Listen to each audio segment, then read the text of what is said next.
Am I the a-hole for telling my daughter to get over herself?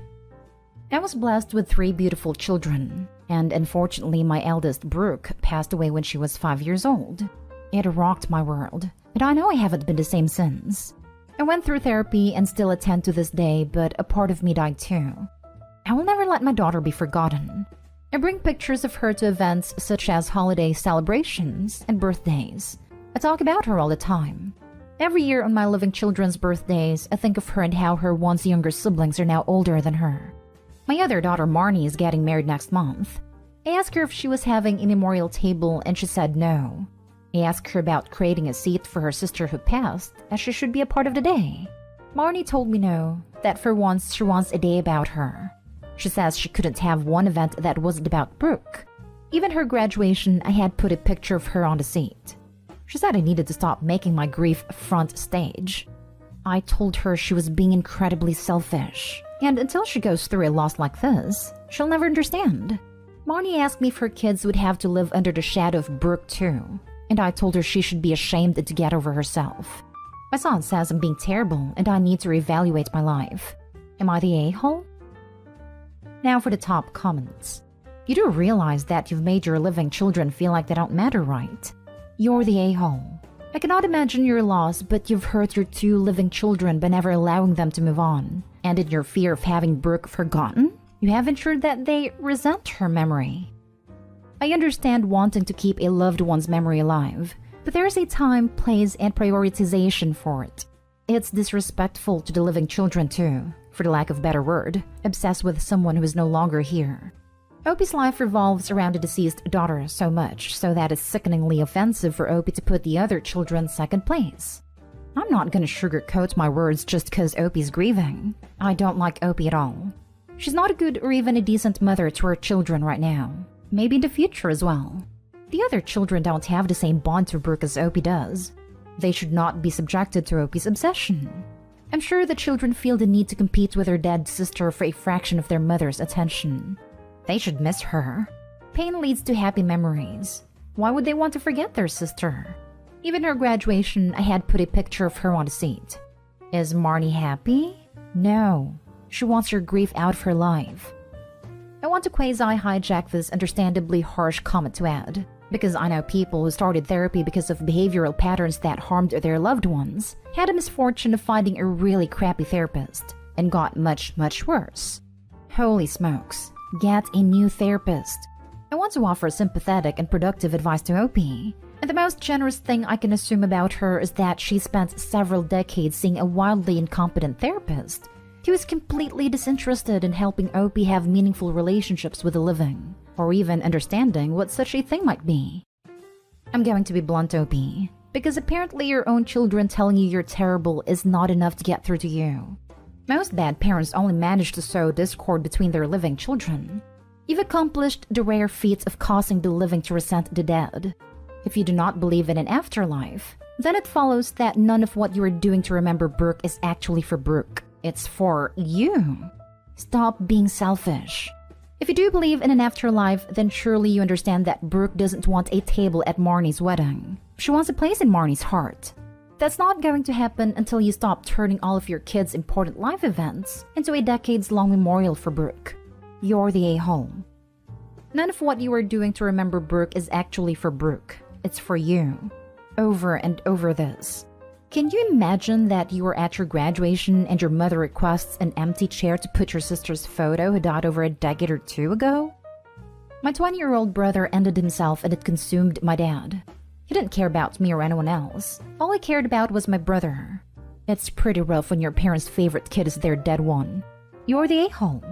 I say this with the most love I can muster, but you are the one who needs to get over yourself. Next story. Am I the a-hole for choosing my son over my stepdaughter? I, female 32, have been married to Mark, male 36, for 6 years. Mark had a child, Sarah, female 12, with Allie, ex-girlfriend, who is starting high school next year, meaning she needs a computer for school. We also have a child together, Alex, male 5. The issue arose last week when my husband asked me to contribute 1/3 of the cost for Sarah's computer, saying it could be a Christmas present for all of us. Sarah wants a MacBook. and they decided on the latest MacBook Pro, over $2,000 after Apple Care, accessories, etc., with my share totaling at least $700. I make significantly less than my husband, and before this year, we would stick to a budget and have the cost together. This year, the budget I scheduled was $200 per kid. I typically handle all Christmas shopping, but run everything past Mark. I told Mark that was double what we spent each Christmas, and I wasn't aware until now that I was expected to chip in the costs. I said if I'd had time to save, I might have, but on short notice it wasn't possible, and suggested we look at cheaper options, which was quickly shot down. I told him that I could contribute $200 from my savings, but no more, so we still had to buy presents for Alex. This wasn't received well by Sarah, Allie, or Mark, and they said I was selfish for not helping out. And Sarah was devastated as she took this as me favoring Alex over her, and not liking/wanting her. The suggestion was that I don't spend much money on Alex, and give the money to Sarah instead. But I refused, since I didn't consider that fair to Alex, and didn't want him upset that he didn't get any/many presents for Christmas. This has had a severe impact on my relationship with Sarah and Allie, and Mark thinks I should do this to prove my love for Sarah. Sarah has 3 people contributing to presents while Alex only has 2, so Sarah typically gets more presents anyway, but we always keep things fair. Mark and Allie are the a-hole for getting Sarah involved in an issue of finances. She's 12 years old. She does not need a $2,000 piece of equipment. Let them get it for her and see what happens when she breaks it. The fact that he equates sticking to a budget with not caring as much about Sarah is a huge red flag as well. Not the a-hole. However, keep your eye on your husband and his ex playing their daughter against you. You won't be the a-hole if you play into their game at your son's expense. I would just like to point out that most high schools issue their own computers to students. My kid is in high school and they gave out iPads for the students at the beginning of the school year. So this isn't a need, it's a want, and an expensive want for a 12-year-old. Not the a-hole. Why does a 12-year-old need a MacBook Pro in the first place? I got through university with a laptop I got open box at Best Buy for $400. It sounds as though he tried reasonable compromises and suggestions, and it's pretty rude of them to have involved her in this conversation. Good luck untangling this mess, and I hope the adults can reach some kind of agreement without spoiling the joy of receiving gifts gracefully for your stepdaughter. To be fair, some high school programs, think anything related to design, code, video editing, etc., do require certain software that only runs on newer laptops, or require Mac instead of PC. This isn't as common in high school as in college, but does exist. I don't know any schools that require PC but advanced courses at my public high school. Both schools I went to for undergrad and my grad school required a Mac that could run a certain version of software on it. Dad could also be thinking a newish MacBook now. We'll ask her through undergrad if it's taken care of properly. Why she needs a brand new Pro is beyond me. Refurbed ones will last just as long and can be $300 plus cheaper. However, that's school. The kid has 2 parents to pay for school, and Opie isn't one of them. Opie's a bonus parent to this girl. She could include a nice case or keyboard protector or year of Microsoft Suite and kids' Christmas gift, but is by no means responsible for this very expensive education-related tool. Kids' bio parents are being selfish a-holes. So not the a-hole in my opinion too. Yes, Mark was adamant on you so she could use it all through high school, 6 years, which I do agree on. The school supplies all the software needed, so I assumed the computers they suggested were needed for the specific software they needed. Edit. After reading the comments, I've decided to stick to my decision. I will offer $200 but won't pay more than that, and suggested cheaper options once again. I definitely agree that Sarah doesn't need that expensive of a laptop, but will suggest a MacBook Air. Any further comments would be much appreciated. Next story is titled, Am I the a-hole for not allowing my ex-mother-in-law to have a key to my house? So me and my ex have been separated for 2 years. We separated on good terms and we get on well despite our differences.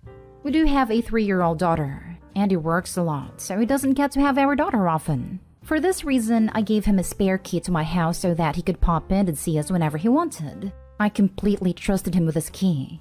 For context, I have never had a good relationship with my ex-mother-in-law. She's always hated me and accused me of ruining her son's life by getting pregnant so young. I was 18.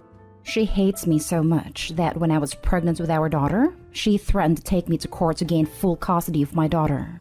When I found this out, I was of course furious and did confront her. They were empty threats, as I honestly think she knew she'd be fighting a lost battle. She despises me, and honestly, I'm not her biggest fan either. I haven't much interacted with her since I left my ex, except from the fortnightly visits where I take my daughter to her house.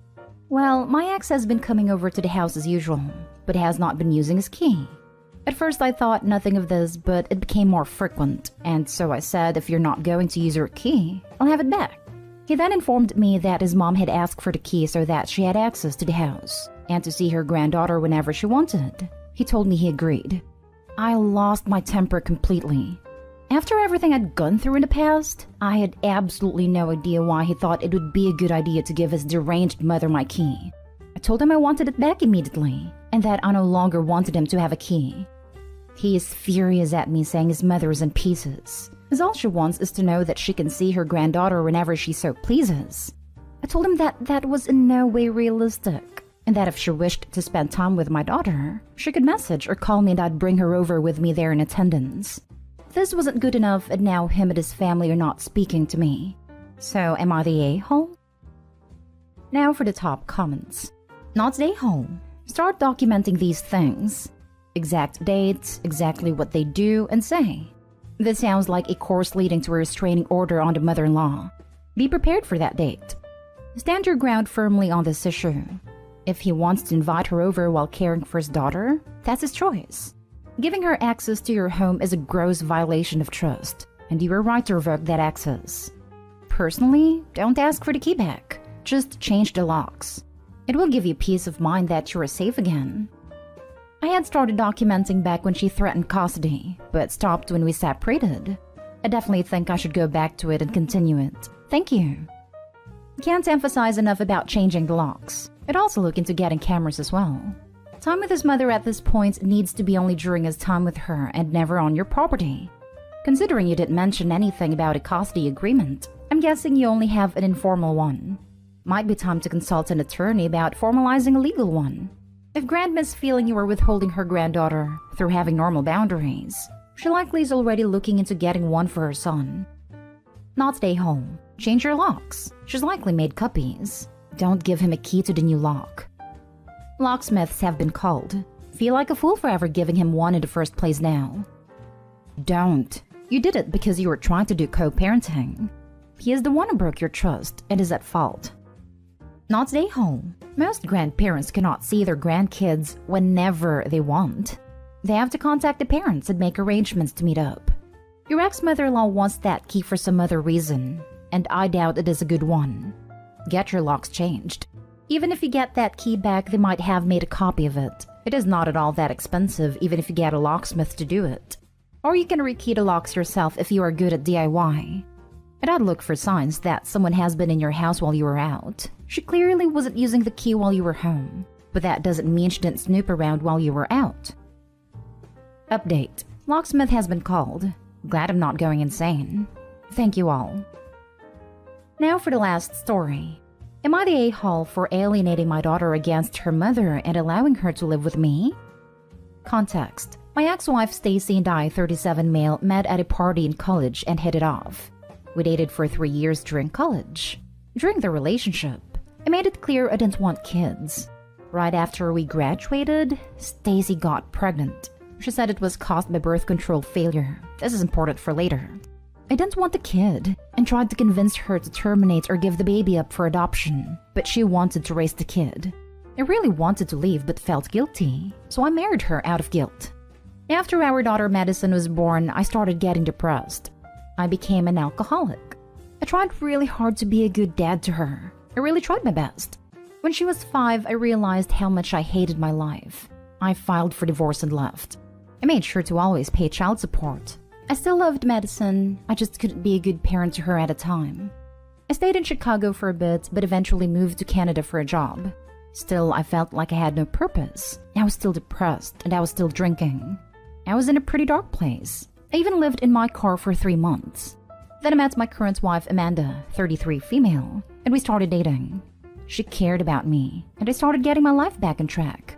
I left my toxic job, found a good apartment, started going to AA meetings, and started seeing a therapist. During this time, I contacted Stacy and asked to see Madison. I begged and showed her that I was sober, but she wouldn't let me. I tried several times, but Stacy wouldn't let me. I started a business 6 years ago, and it's done incredibly well in the last 3 years.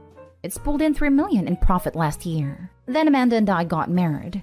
I was finally able to hire a good attorney, and after a complicated legal battle, I was given holidays and summers with Madison. Madison was a little difficult at first, but I have explained everything to her, and she was really understanding. Madison, 15 female, and I now have a really good relationship. I have tried to co-parent respectfully with Stacy, but she has been really difficult to communicate. She doesn't tell me certain matters, and she sends threatening voicemails, etc. I also know that Stacy told some pretty bad crap about me to Madison. Stacy told Madison I loved alcohol more than her, that I never sent them any money, despite the fact I never missed a payment. 2 days ago, Madison called me and told me that she and her mother had a fight, and her mother admitted that she stopped taking birth control intentionally to trap me. Madison said that this was the last straw with her mom, and that she wants to move in with me. Madison said her mom was always mad at her for mentioning me, and that she forced her to share the stuff I got her with her step-siblings, and she begged me to let her move in. I obviously agreed. Legally, since she's 15, she can choose who to live with. Now my ex, her husband, and her family have been blowing up my phone telling me that I alienated Madison against her. Am I the a-hole? Not the a-hole. Oh no, the consequences of my actions. I have to laugh at them accusing Opie of alienating her. Opie didn't need to do anything since mom did a good enough job of that herself. Not the a-hole. You've turned your life around and started making amends with your daughter, which is exactly what a good father is supposed to do. Your ex not only lied to you about taking birth control to trap you, but she's been lying to your daughter for 15 years about you. And now she's pissed off because your daughter can see what a horrible manipulative person her mother is. Mom is and has been committing parental alienation, which is a huge no-no and would be another reason the courts would give Opie custody over the mom anyway. Mom is an a-hole. She desperately wanted a child, and now that she has one, she is doing things to hurt her. Wow, how very sad for them all. Thank goodness Opie has turned his life around, gotten sober, and is being a good father so that girl can have one responsible, loving parent.